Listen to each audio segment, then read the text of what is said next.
In this example, we're going to look at this graph here, and we're going to determine all these key features of the graph. We're going to start with the domain. Remember, domain is all the x values you are allowed to plug in. So I want to think of my x values here. And look at the left side and find your lowest x value you can plug in. And you should notice that, well, at -5, I have a circle here that's open. So I cannot include -5. But it looks like as the graph keeps going over here, every x value, and that arrow is indicating that it's going to go right and up forever in this direction. Every x value above -5 is represented. So my domain is going to be x is greater than -5 as the traditional way we write it. X is greater than -5. However, in interval notation, it's going to look like this. You would say parentheses -5,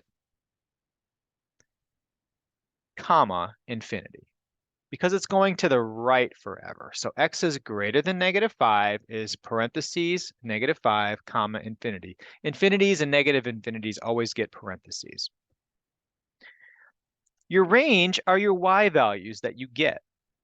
So when I'm looking at this graph here, I want to look low to high, okay? My lowest y value looks like to be -3. And it appear that -3 actually touches that line.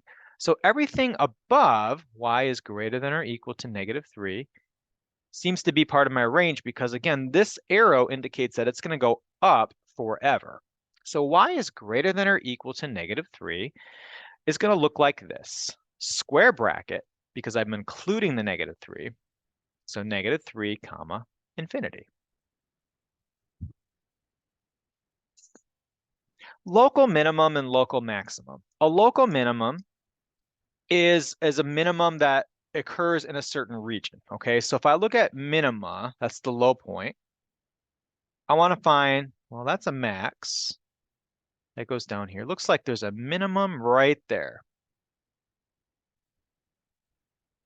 So that coordinate is 2, -3.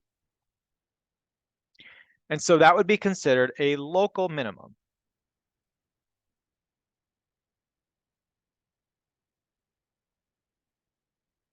And we're going to write that as an x and y coordinate. So this is a x comma y when we write our minimums and our maximums. Local minimum would be 2, -3. Coordinates always get parentheses, not brackets. So 2, -3. We can cross that out. That here, that doesn't have anything to do with it. Now, that value is the lowest absolute point on this graph. Notice that that's higher than that. It cuts off there. It keeps going on forever here. So that's actually also considered an absolute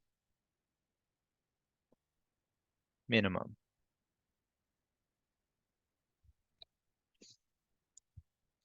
Look at the other point here, local maximum. Okay, this is going to be right here, the highest spot between these two values. Then it goes up here, turns around, goes down. This will keep going on forever, so it doesn't really max out. It just kind of keeps going. So this is going to be a maximum, but it is not the very highest point, right? There is a higher point than that over here. So that's just considered a relative maximum, okay? There are higher points than that, but that is a high point in that specific region. And it looks like that coordinate is going to be -3, comma 1. But that's a relative maximum.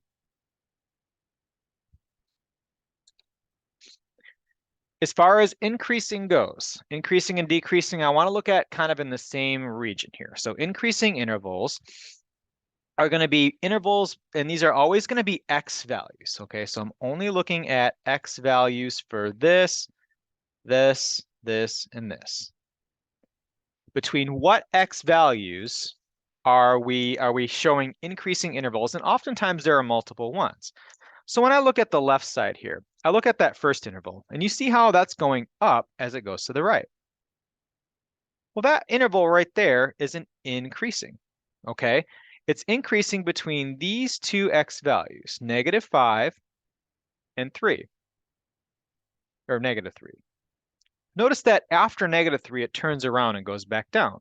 So that first increasing interval is going to be between -5 and -3. Now it looks like a coordinate, but the way it's written, we say it's between -5 and -3. So another way you could think of it is this. You could say -5 less than x less than -3.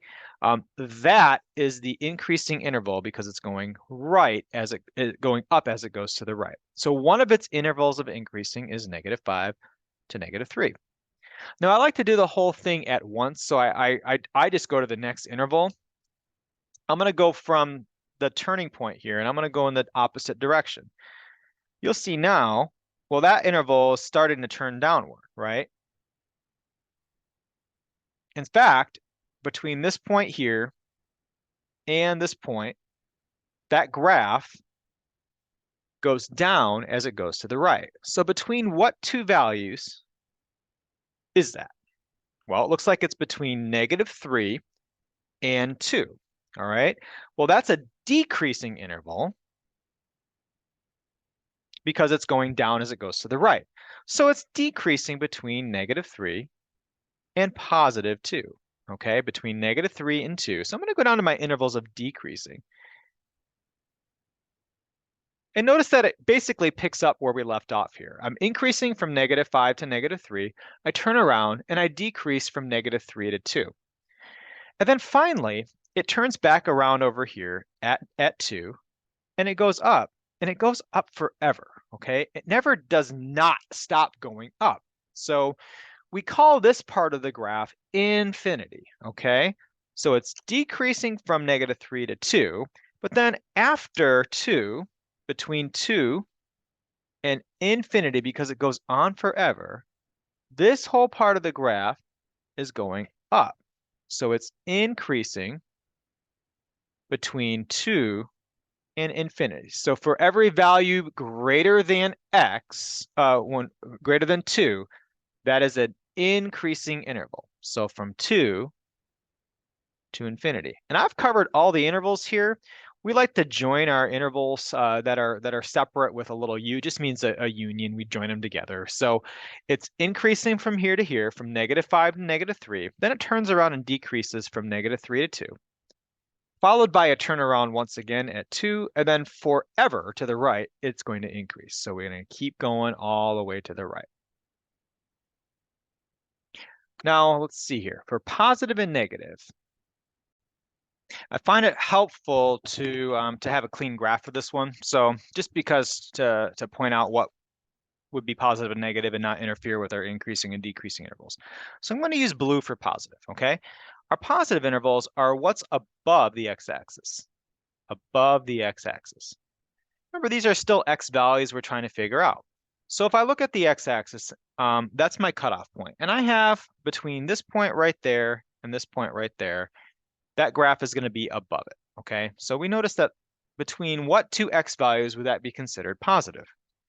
Well, I'm looking at -4 to -1, okay? Is that the only interval that's above the x-axis? Well, no. It looks like right here at about 4, and forever to the right, so from 4 to the right, infinity, it's also going to be positive. So I say from 4 to infinity, that graph is also above the x-axis. So my dividing line for positive and negative is the x-axis. Now let's go below it, okay? We got an interval right here. That's a small one right there. So this is a positive between these two numbers, and this is a positive, and it keeps going for positive to the right forever. This is a negative down here. So my negative interval, it actually has a cutoff spot here.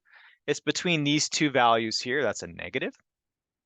Now, what are those two values? Well, it looks like -5 and -4. So that's one of my negative intervals. And again, we just want to use parentheses for these, so don't worry about brackets or anything like that. -5 to -4 is a negative interval. That's below the x-axis. So we look at the x-axis being your cutoff. Sorry about my shadow there.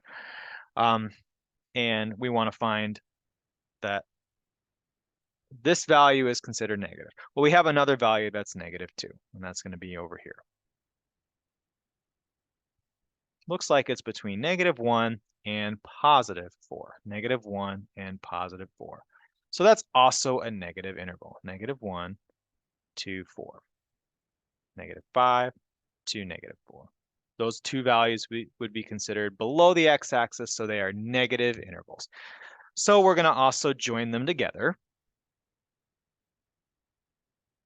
And together, that makes all of your graph. So we've covered all the intervals. These ones were from the previous one up above.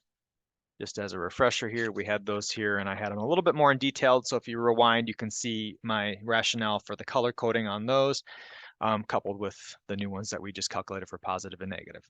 Now that you've gone through example 1 with me, you're going to try numbers 2, 3, and 4. And I'll go a little bit quicker with those as we go through in the next video. So this video will just cover example 1, and then the next video will go over examples 2, 3, and 4 if you had a chance to try them on your own. Thanks for watching.